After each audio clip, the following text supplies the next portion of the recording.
Hi, Queens. Sam here. I hope that you're doing amazing. So, if I look tired, if my voice sounds a bit faint, it's because I am tired.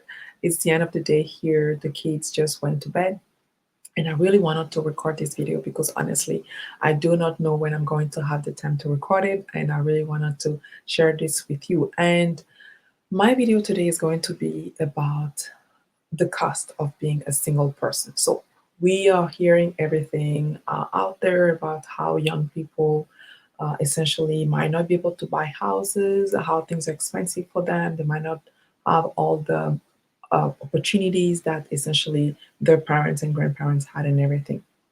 But really, there is also another aspect to all this is the fact that if you're a single person in this day and age, in this economy, you are probably paying way more than if you were in a couple. And you'll say, yeah, that goes without saying, but that's really the reality of it. So I wanted to actually go through some categories that you may have, that you probably have in your budget, and that you're already paying for and essentially and just make you realize how definitely you are paying much more, being a single person than if you were like coupled.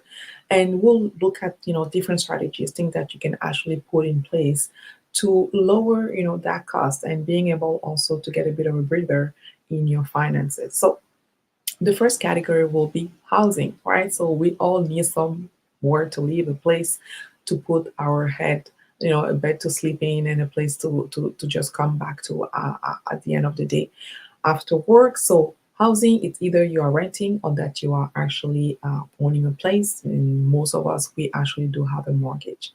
At the end of the day, if you're a single person, you are paying for all of this by yourself. Usually, people say housing all of your housing costs should be between 25 and 30% of your income as a single person, except if you're making a very high income or like you're living in a very low cost of living place. Most likely you will be over that 25%. You might be closer, over 30%. It might be very difficult for you because the reality is today renting is expensive, owning a place is expensive, and so you really need to determine exactly what is the most important for you. If really you want to rent a place by yourself or if you want to own by yourself, you can expect paying much more because if you are in a couple in a couple situation, if the other partner is also working, you have that additional income. So it's really the aspect of that additional income that I'm actually talking about, right? Because this is there is much more to that when you're in a relationship, but it's really at the end of the day that additional income that you can actually leverage and that you can actually use toward common expenses like housing, right? So what can you do to actually lower your housing costs as a single person? Believe it or not, you have much more flexibility, right? So if you are renting a place, instead of renting a one bedroom, if you can afford it, maybe you want to rent a two bedroom. And if your landlord is okay with it, then you can rent the second bedroom, whether you take a roommate on permanent basis or you actually decide to Airbnb the second bedroom if your landlord is okay with it. And so that's a way for you to reduce your housing expenses and sometimes even like eliminate them and maybe or even make money out of that. And so, and reduce that burden that you have to actually carrying the housing cost by yourself. So that's one option. You can do house hacking. So that's also a form of house hacking. But the other form of house hacking, let's say if you buy a duplex, so two units building, you can live in one unit and then you can rent the second one. A couple can do that too, but if you're single and you have the possibility, you have the means to afford a duplex, depending on the area you're living in, maybe you should go for that instead of like a single family house or it's like one door to the entire place. When you buy a duplex, it's like two doors to two units, so you have your own unit and you have a duplex. And if you guys do remember, I did interview Evelyn on my platform here, and that's what she's doing in Edmonton, Alberta. She bought a two units place. She's living in one unit and she's Airbnb the second unit. So that's called house hacking. The other option as a single person, and some people might say, yeah, no, that's not really not for me, but you can live with family. Why not, right? So if you get along with a family member, they have their own place, or like, even your parents, that could be for a certain time, or like, until you figure out something Next, like I don't know why in this society it's so frowned upon as an adult to live with your parents or like live with a family member. Listen, there is nothing wrong with that. Like, back in the days, you will have like two, three generations living under the same roof, and it was so much easier, even like when it comes to helping the younger generation with childcare, or like having someone at home when you're getting delivery, and for the whole our well-being, like it was better at the end of the day to be around family. So if you get along with your family, if you're fine with staying with them, go ahead and live with family. That's going to help you with your housing costs. And the last thing I want to share here for housing is geo arbitrage. So essentially, as a single person, you are very flexible. That's definitely one thing that I'm going to be talking about, and I want you guys to keep in mind. You are flexible because you're on your own and you can make your own decision. So when it comes to your housing cost, maybe you're living in a city where it's a high cost of living, and then you can consider moving in in an area where it's the cost of living is lower. Of course, you want to make sure that you have also the same job opportunities, or if you can work remote and still making that high salary coming from the high cost of living city. Meanwhile, you are paying the lower cost of housing in the lower cost of living city, right? So those are the things that you want to consider. The second thing is taxes. Listen, when it comes to taxes, it's a hate and love relationship. We all have to pay taxes. Nobody wants to pay, too much taxes. But I don't know what is too much taxes and what is the right. I guess the right amount is what is calculated based on your income.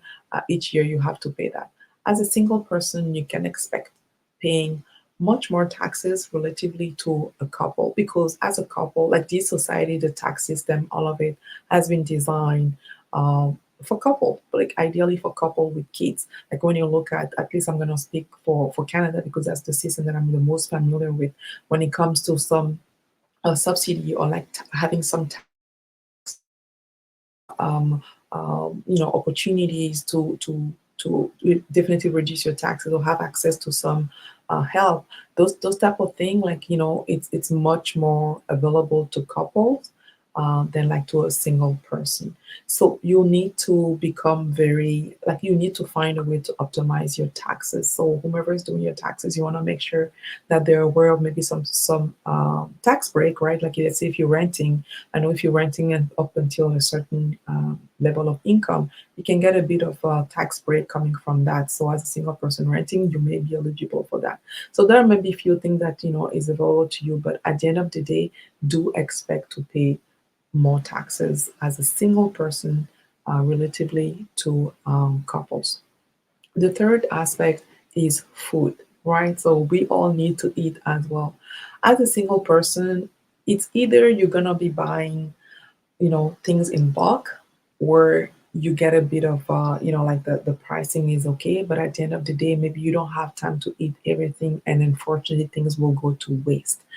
Or you're going to be buying things in a smaller quantity, like single package really for use for a single person, but at the end of the day the price will be higher. So it will be for you to determine what is the most important for you. So my strategy that I will offer here for a single person to be able to control your food cost is that if you want to buy in bulk, then make sure that you have some recipes already lined up to be using that item. You don't have to be eating the same thing, the same recipe coming from that item. You can make maybe two or three recipes and then freeze them, and then just like unfreeze them and eat them as you go. And so that's one option. But if you could decide to go for the single package and you're like, I don't want to be cooking two or three meals, same thing for the single package as well. Is one thing that you really want to avoid is like seeing your money go to waste. So when you take that, you buy things more like a individual package. So the thing is like, how can I make that dollar stretch? What can I do using those items and not have to actually go back and buy them again. And you can rotate, right? So I will suggest that if you, especially if you want to buy things individually, try to go for things that are on sale. So instead of wanting the same thing all the time, which is expensive because you're buying them in smaller quantities, see what's on sale that you can get creative and make some different meals coming from it. So And of course, if you're like a huge on couponing, go ahead and do the couponing. That couponing is really not for me. That's not my thing at all. So I really don't do that, and I know I could save a bunch of money. But if that's something that you're interested in, definitely go for it. So that's so essentially we already went over the housing, the taxes, and the food. The fourth thing that I want to share about is that as a single person, you definitely have a lack of safety net, right? So you do not have that second person that is there in case you lose your job. That's gonna be helping you. Granted, taking in consideration that the other person will be working and have a salary too. Ideally, both of you will not be hit by a job loss at the same time, or like someone being sick and needing to be out of job. So you have that safety net of that second person when you're like in a couple. As a single person, you do not have that safety net, right? So you do not have that person to rely on in case something happens and impact your income. So, a couple of strategies that you want to consider. The first one is definitely have a very chunky, healthy emergency fund. People usually say 3 to 6 months. I'll say lean on the 6 months and even more if you're a single person, because you really want to make sure if something happens to you that your day to day is not too impacted. So you want to make sure of that. That's something that I'm working on personally. As you guys know, my debt is the most important thing for me to get rid of. But eventually, I have learned through this journey that having a chunky emergency fund, especially in my case as a single mother of 3 young kids, I need to have that emergency fund well stocked and there ready for me to be used when needed, because it's not a matter of if, it's a matter of when, because life be lifing, as we know. So that will be my strategy for you, is really to make sure to have that emergency fund in place. And the second that I will offer here, second strategy when it comes to essentially making up for that lack of safety net, find ways to increase your income all the time, right? Because the higher income you have, the more you can save, the more you can invest, the more you can build that cushion that's going to help you in case something happens. So, even same thing, the zero arbitrage. If you need to move to another city to be able to make more money, then that's not really changing too much in your life. You're okay with that even for a certain time. Go right ahead and do it. And you have that flexibility as a single person, because you don't really need to have the partner on board. You don't need to have conversation with anyone. You just pick up your stuff and then you move. And that's pretty much it. The last point that I wanted to share here when it comes to aspect that might be impacted, actually aspect that you're going to be paying for much more as a single person, is travel. I love to travel. And I mean, I'm not gonna even take my situation as an example, because when I travel with my kids, it costs me a lot of money. But even for a one person traveling, I had a friend recently. She's looking at actually doing a trip in the coming weeks, and so she found an amazing package, and she was about to sign up for it. And then when she came, like she was registering, she was selecting her different things that she wanted to do. At the end, they added a $1,500 as a single supplement. I was like, huh? What? Come again? But yeah, so because she was signing up with that package as a single person, they were asking her to pay an additional $1,500. I don't even understand how that makes sense, because as a single person, you're going to be eating less. You're going, I mean, of course, you're going to be needing a room, but you don't need a room with 2 bedroom. They can give you a room with 1 bedroom. I'm not sure exactly what was the logic behind it. And if anyone knows the logic behind it, because she's not the only one who has told me about that single supplement on having to pay a bit more because they're traveling solo, let me know in the comments below, because to me, it just doesn't make sense. And that is a deterrent for single people to travel. And I don't want you guys to take that as a deterrent. And here are the strategies that you can actually put in place. As a solo person, again, you have a lot of flexibility. What she's going to be doing is essentially looking at what that package was offering her and see how she can essentially mimic the same experience by herself. And I can guarantee you that it's going to be costing her way less than whatever they were asking her to pay, adding on to it the single supplement. So this is the time for you to get creative. You can decide what you want on your trip, pick and choose, go whenever you're ready, because if you're going with a group, you have to go at certain times. Versus if you're traveling solo, you get to pick when you're going, where you're staying, what you're eating, who you're hanging out with, and all of that. And also join a community of people who are into travel. And in my case, that will be Exodus Summit, right? So Exodus Summit is a community of Black women who are into moving abroad. And some of them is moving abroad permanently, some of them is temporary, some of them is just like bopping around.